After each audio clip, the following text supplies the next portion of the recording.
On today's edition of the Locked On Eagles podcast, despite a win in 11 in 2023, are the Eagles not having fun anymore when they win football games? Plus, stock up, stock down after a 33-25 win over the New York Giants on Christmas Day.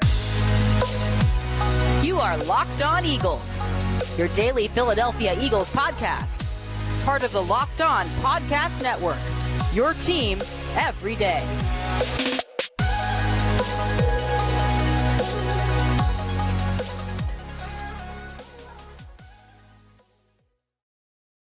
Today's episode of the Locked On Eagles podcast is brought to you by Game Time. Download the Game Time app, create an account, use our promo code LOCKEDONNFL for $20 off your first purchase. Last minute tickets, lowest price guaranteed. We thank you so much for making Locked On Eagles your first listen each and every day. I'm Louis DiBiase, joined as always by Gino Camilleri. It's a Wednesday edition of the show. Getting ready for Eagles-Cardinals this Sunday at 1 p.m. Alex Clancy of Locked On Cardinals. He joins us for Crossover Thursday. We got another show for you Friday. But, Gino, we're going to take one final look back at that 33-25 win on Monday over New York. And, again, I think we both agree it wasn't like the get-right dominating performance that maybe some of us expected, but I think they got back on track in a lot of ways, especially on offense with Jalen Hurts. That's the best he's looked in a while. They got back to being a balanced attack. The run game looked really good. Brown, DeVonta Smith, they made plays. But when you look around the team, when you look at the press conferences, the quotes from Nick Sirianni, Jalen Hurts, the lack of quotes from Brown, the comments made from DeVonta Smith, you even look at the the mic'd up segment in the locker room, the Sirianni postgame speech they always post. Everything just still seems kind of tense, and I think Nick Sirianni himself told the media he feels like he was too tense on the sideline in that win. Jalen has been talking about this before where he battles with that, the standard, having these very lofty expectations that you might never be able to reach versus making winning the main thing. And I do wonder if they have almost like a, we talked about an identity crisis for this team on the field, but it almost feels like that off the field too, where they don't know how to feel in these kind of situations where they win, but it's not perfect, but sometimes they play perfect and they don't win. It's it seems like they're going back and forth when it comes to their philosophy. I think it's okay to be frustrated. And I think the frustration comes from a place of caring and knowing where this team can get to and the expectation. And I would say, like they say in the locker room, the standard. They all have a level that they want to be at, which they have seen this offense operate at in the past. And you're going against the Giants and a couple fumbles go the wrong way, a pick six goes the wrong way, and all of a sudden you're saying, what the heck is going on? But you were still able to put up 33 points on offense.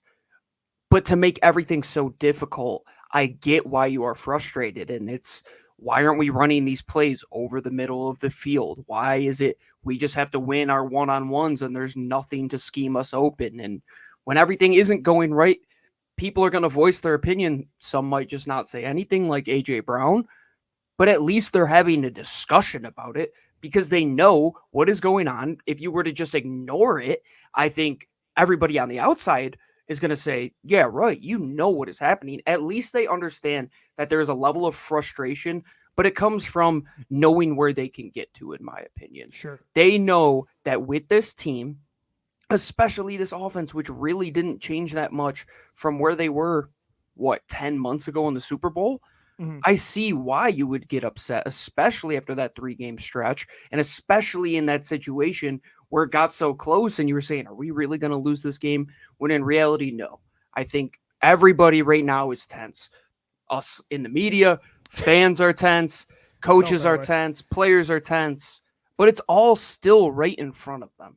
They still control their own destiny. There still is a level that they can get to by winning out. If, let's say, the Cowboys beat Detroit and let's say San Francisco loses one of these next 2 games, you have a case of being able to get a bye week in the playoff and figure things out then. Take care of business now.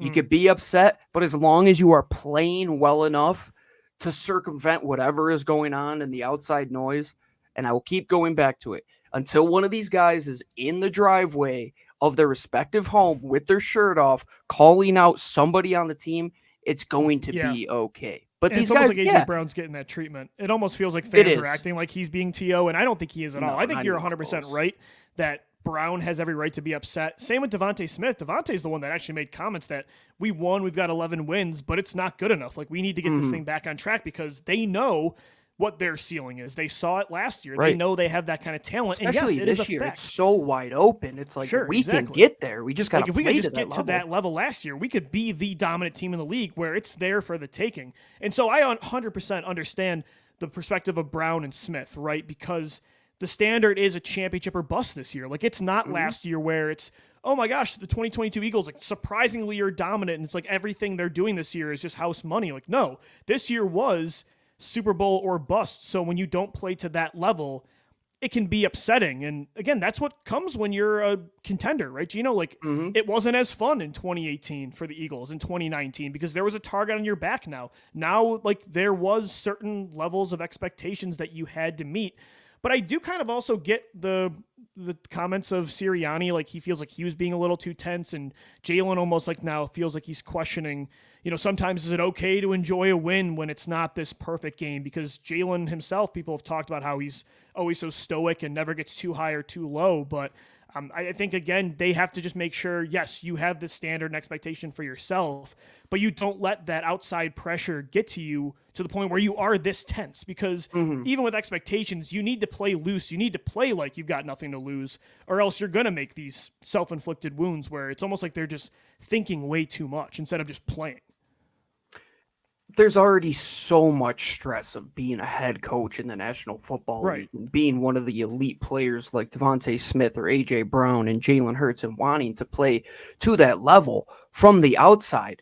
And if you don't think they're already putting that stress on themselves to hold themselves to that standard. Didn't they say that we saw the report from the Inquirer that a source inside the building said that was the most miserable 10-1 team they've seen? Like, they're tense.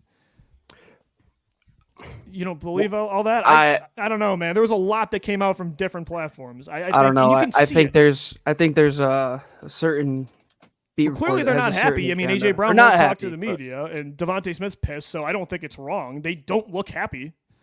I wouldn't say it's the most miserable 10-1 team. Like, that's probably an extreme quote, but I think the fact of the matter is they weren't probably playing as loose as they did last year.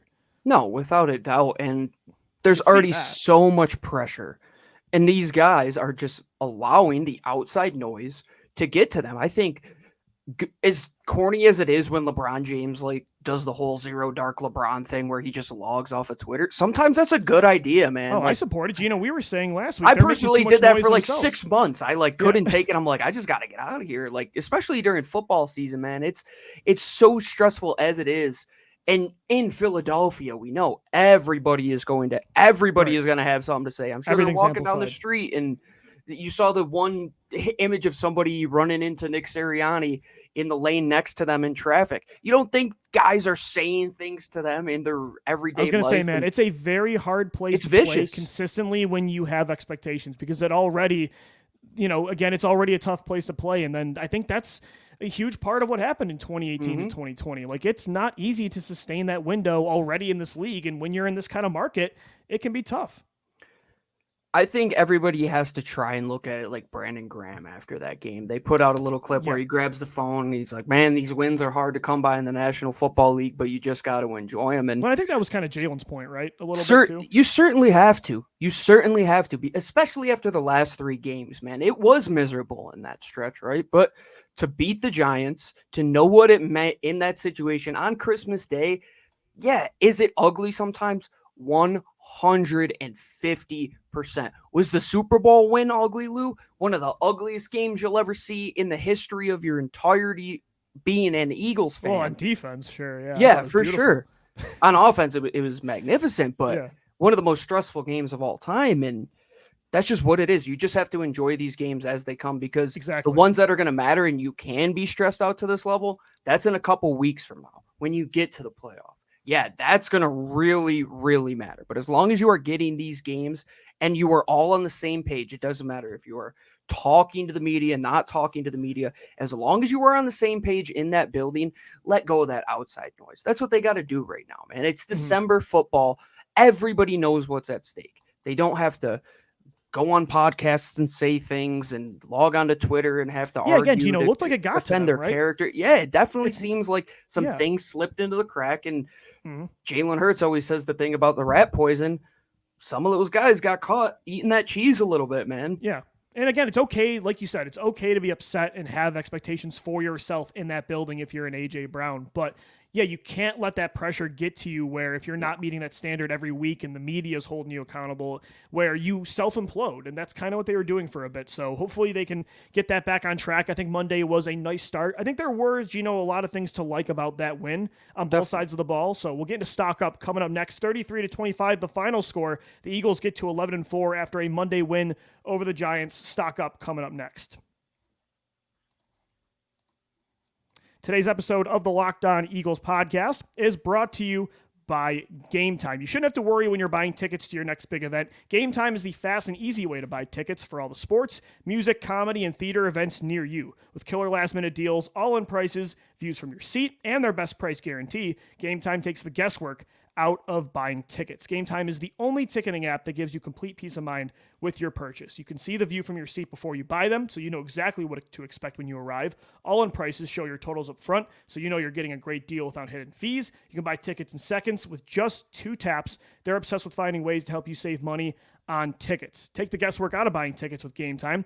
Head over to the Game Time app, download it to your phone, create an account, use that promo code LOCKEDONNFL for $20 off your first purchase. Once again, download the Game Time app, create that account, use our code LOCKEDONNFL, and you're going to get $20 off your first purchase. Terms do apply. Again, download Game Time, last minute tickets, lowest price guaranteed.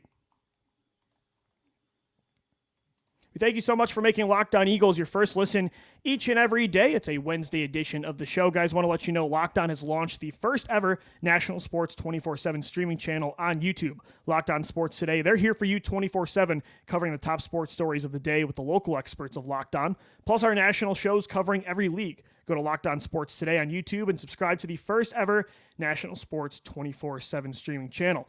Time now for stock up after a 33-25 win over the Giants. So, Gino, again, not a perfect game.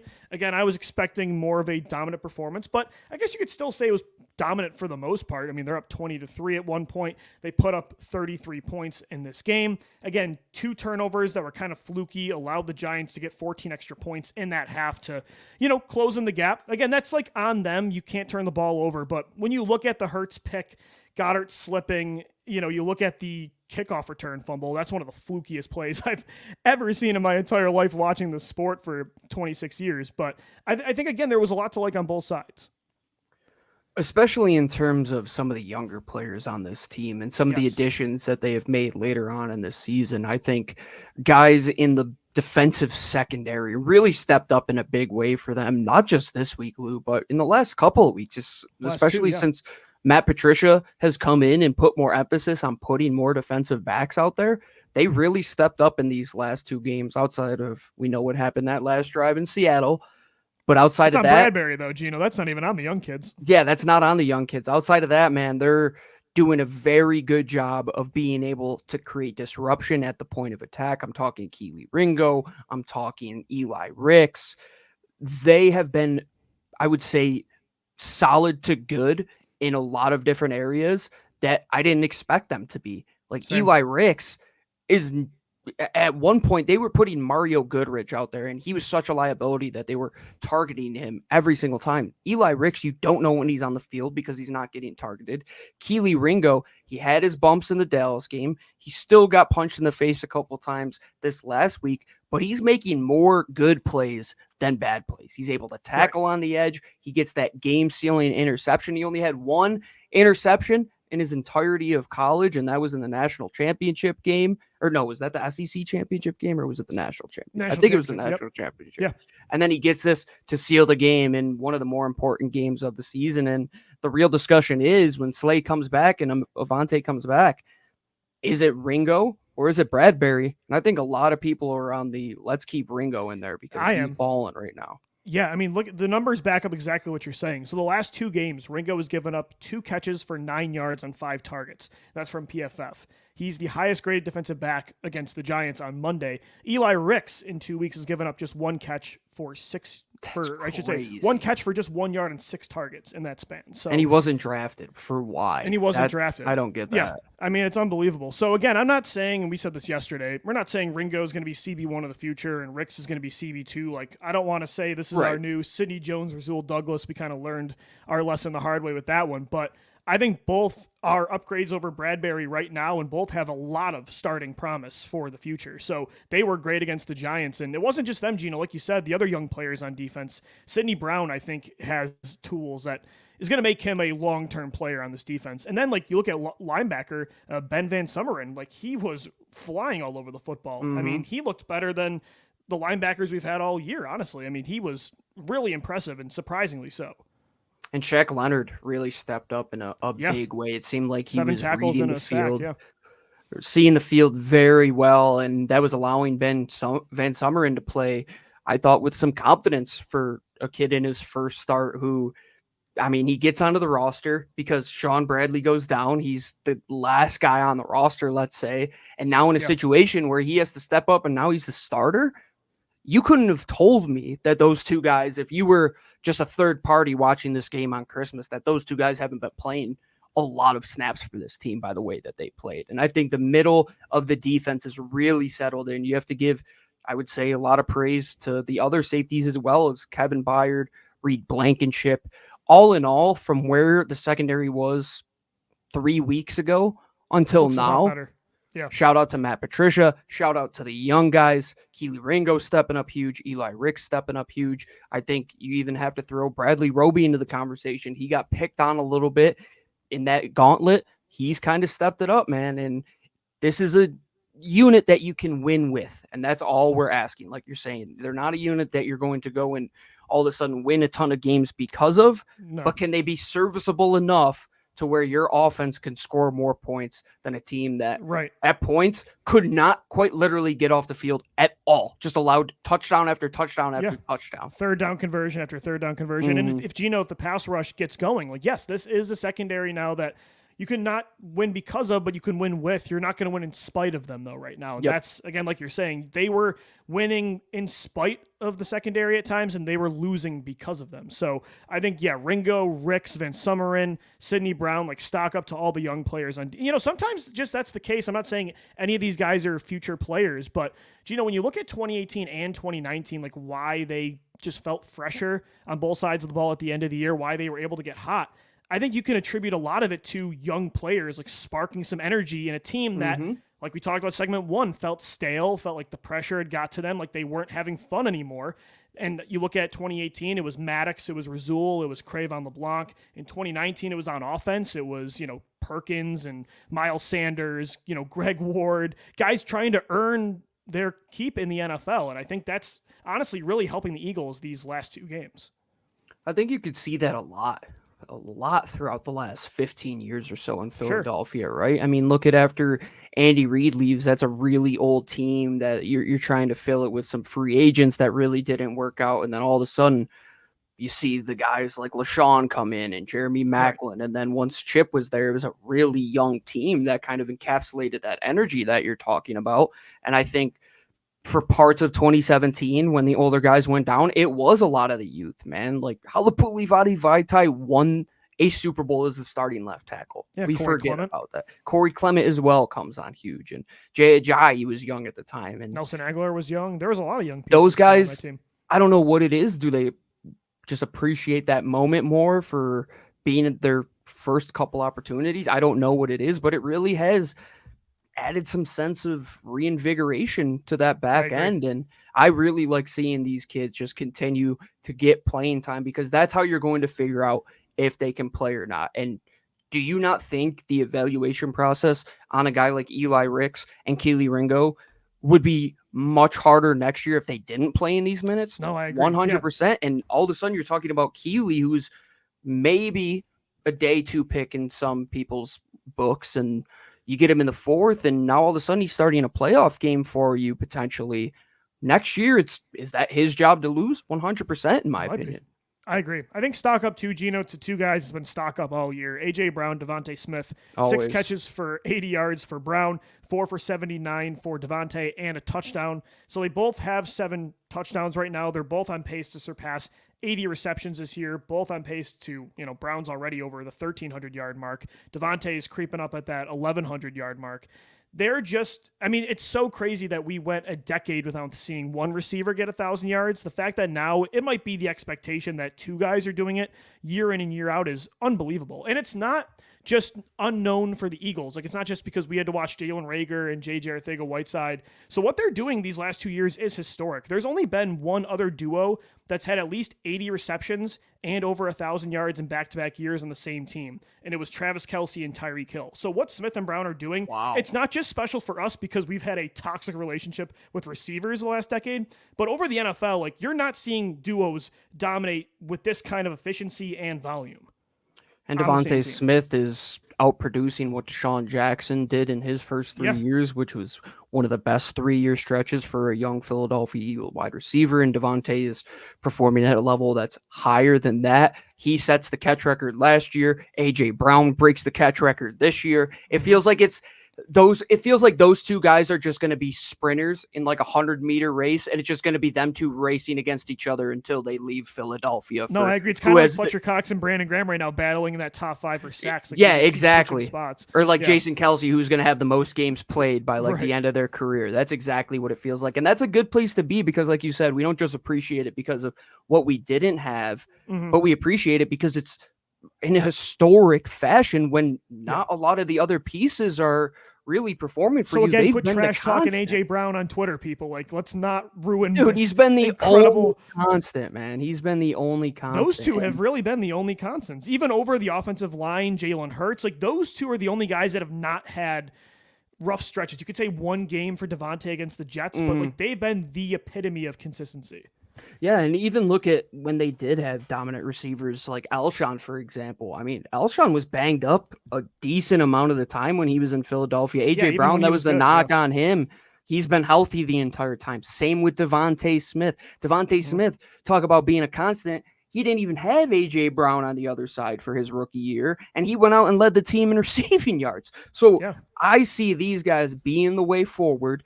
And we could talk about legitimately, Lou, finding a way to add somebody else to this trio and maybe having another 600 to 700 yard receiver in the mix next year. How good can these 2 guys be, man? I think you're only going to see them get that much better, especially if the Eagles, they played a lot of 12 personnel last week. If they go heavier in 12 personnel and it's just those 2 on the outside, defend the middle of the field, and those guys got one-on-ones all day long, when are we going to see a 1,700 yard receiving yard? 1,700 yard receiving year for one of these guys. I think that is a realistic expectation within the next 3 years. And it's why, again, with so much going wrong with this offense, the turnovers, the penalties, the bad coaching, I still will always believe they have a shot as long as they have got that big 3. If they've got Jalen, they've got DeVonta and AJ, it's like they've got a shot against anybody. So I think they, again, looked really good against the Giants, and they're going to need them moving forward. Who struggled in that game against the Giants? Stock down coming up next. This is the Locked On Eagles podcast.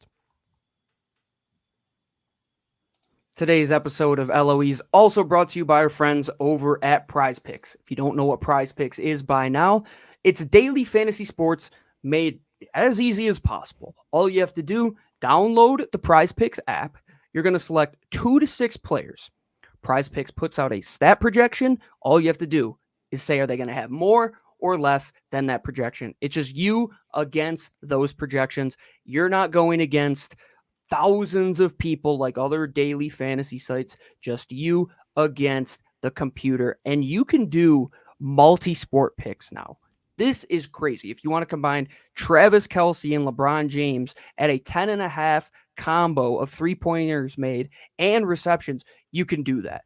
I've never seen something like this on a sports book. As well, you can play alongside some of your favorite celebrities like rapper Meek Mill in Philadelphia, Andrew Schultz as well. You just go to the community plays tab. You could play against ton of celebrities on the app. Prize Picks also offers the reboot policy. That means if somebody gets hurt, they will reboot that pick. This has never been done in daily fantasy sports. All you have to do is go to prizepicks.com/LockedOnNFL and use code LockedOnNFL for a first deposit match up to $100. You give them $100, they will give you $100. Go to prizepicks.com. Prize Picks, daily fantasy sports made easy. All right, Eagles fans, time now for Stock Down. Eagles win it on Monday over the Giants 33-25. But again, they let an inferior Giants opponent back in that football game with turnovers in the second half. The Giants did, again, you could say that the game should have been very lopsided for the majority, which is 100% correct. But the fact of the matter is the Giants had the ball at the end of the game with a chance to go win it. And that's something that probably should not have happened. And Gino, I don't know if specific players struggled. I think there definitely were some, but overall, Stock Down number one, just again to self-inflicted wounds, the turnovers, the penalties, the bad coaching. It's anytime, again, not to discredit other teams and their performances, but it just does feel like anytime the Eagles have to deal with these close one-possession games, it's because they didn't put it away when they had the chance, or they started off slow because of their own issues. Yeah, stock down situational football, right? You think about the situation right out of half, you have the opportunity to now extend this thing to potentially 27-3 and put this game to bed in a little over 2 quarters. Instead, what happens? One of the dumbest plays you'll ever see watching a football game, where one of your blockers on your kick return unit runs into the ball carrier, and all of a sudden you give the Giants the field position of being within the 10-yard line. OZ loves to hit, man. I don't know. He does. He likes to make those effort plays, and that was a little bit too much effort. And then you talk about just giving the ball in a pick six situation. It was just a matter of time before that happened. Like, you're just playing with fire, and then all of a sudden it does, and it's a one-score game, and it takes a Jalen Hurts 3rd and 20 play to step up in the pocket and make miracles happen by getting a first down to A.J. Brown to really put that to bed. We keep saying it's going to come back to haunt them, and it has. It has in many situations. And that's just the MO of the Eagles, Lou. They just don't know how to not shoot themselves in the foot. They just have to. They just are that little kid with the fork in the outlet, and their parents are like, no, don't do it. No, don't do it. And then they look away, and boom, they just stick their fork in the outlet, and they're like, oh, I got electrocuted. What happened? Well, you did that to yourself. And it seems like they do it every single week in 2023. Yeah, no, they have. I mean, they have a negative turnover differential this year, and they had, 9 penalties on Monday? It's not. Yep. Yeah, again, this team, I get why A.J. Brown and DeVonta Smith are pissed, because the sky is the limit, and it doesn't feel like it's not a year, and I think Jason Kelsey said this on WIP a few weeks ago. It's like, he's had years where he felt like this team just wasn't talented enough, and you can accept why they're losing games, but it's like, this team should not be winning against the Giants only by 1 score, especially when they're on to their 3rd string quarterback. Or last week, they should not be losing to Drew Lock. And again, that they have to correct that, because as Jekyll and Hyde as the NFL has been this year, you cannot run into a 49ers team again, or if you get to the Super Bowl, you play a Baltimore Ravens or Kansas City Chiefs or whatever and turn the football over. You just, again, better teams are going to make you pay for that, and that's part of why you lost 3 straight games. I think another reason, Gino, for the issues the last month is the pass rush is just nowhere near as good. Not just, 2022 was historic. I mean, they almost broke the 85 Bears single season sack record. They had over 70 sacks. That's not going to be able to be sustainable every single year. But even the first half of the year, they were on that 2022 pace, and they have just fallen off. And again, we said stock up to the young secondary. They're playing way better. You're not winning in spite of them anymore, but they can't carry you. If they want any shot of winning a title this year, they need their stars up front to start producing way more. And the only guy that really has the last month is Hassan Reddick. And it's not an issue of age at this position either. No, it's not. like these guys are young, and they are Fletcher Cox has been the best, most consistent one, Gino, the last month, and he's the oldest one. The only one that's really old is BG, right? Yeah, BG. And yeah, he still's had moments where he has flashed. And I'm 100% with you that it comes and goes with the Eagles pass rush. And they are going to have to affect the quarterback in one way or another when the playoffs hit. You could probably get by against Arizona. You could probably get by against the Giants one more time.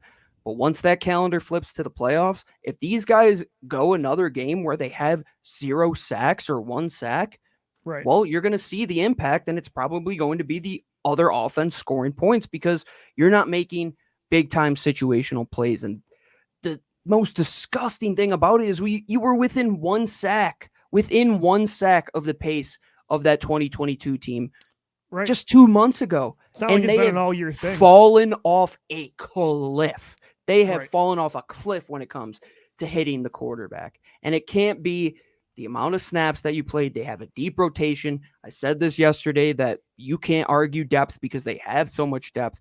The guys just got to make plays. They have to step up and make plays. It's not an issue of the coordinator not putting them in a position to succeed. I think Matt Patricia the last 2 weeks has done a good job to lift that defense to help them succeed a little bit more that you have seen in the secondary. That pass rush, man, they're going to trust you on an island to rush 4. You guys got to go make some plays sometimes. Well, and Gino, like you said, like Brandon Graham's had some moments. Fletcher Cox has actually been very good the last month. You look at Hassan Reddick's been consistent. I think the main issue right now, who they need to produce more, should be their 2 best players, and then you'd say Hassan Reddick too, but they need more from Jalen Carter and from Josh Sweat. Right now, those 2 combined, Jordan Davis in there too, man. Jordan Davis too, yeah. Like he had 2.5 sacks the first, 7 weeks of the year, and he's kind of fallen off in that way at least. I think he's still been a great run stopper, but Carter and Sweat especially, like that's your big 3. It's Carter, it's Sweat, and it's Reddick, and they have 1 sack between Carter and Sweat over the last month and a half, the last 6 games. Like they need more from those 2 especially. Without a doubt. Comes and goes through impacting the quarterback. Is it a rookie wall thing with Carter? He was injured earlier in the year. Dude, I don't know.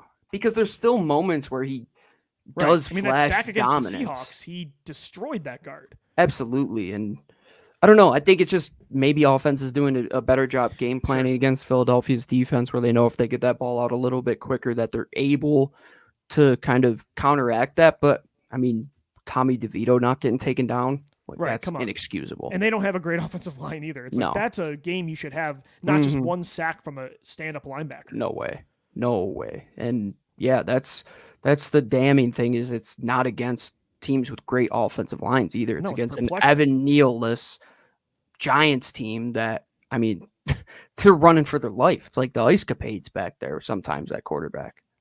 I agree. The pass rush, they got to get going if they want to have a real chance in January. So definitely stock down to the pass rush. Got to get that corrected, especially this Sunday. A mobile Kyler Murray comes to Lincoln Financial Field. Eagles Cardinals at 1 o'clock tomorrow. We've got crossover Thursday with Alex Clancy over at Locked On Cardinals. We got a show for you Friday as well. Thank you so much for making Locked On Eagles your first listen each and every day. That's going to do it for this Wednesday edition of the show. For Gino Camilleri, I'm Lou DiBiase signing off. As always, thank you for downloading. Thank you for watching and listening, and let's go Birds. Fly, Eagles, fly.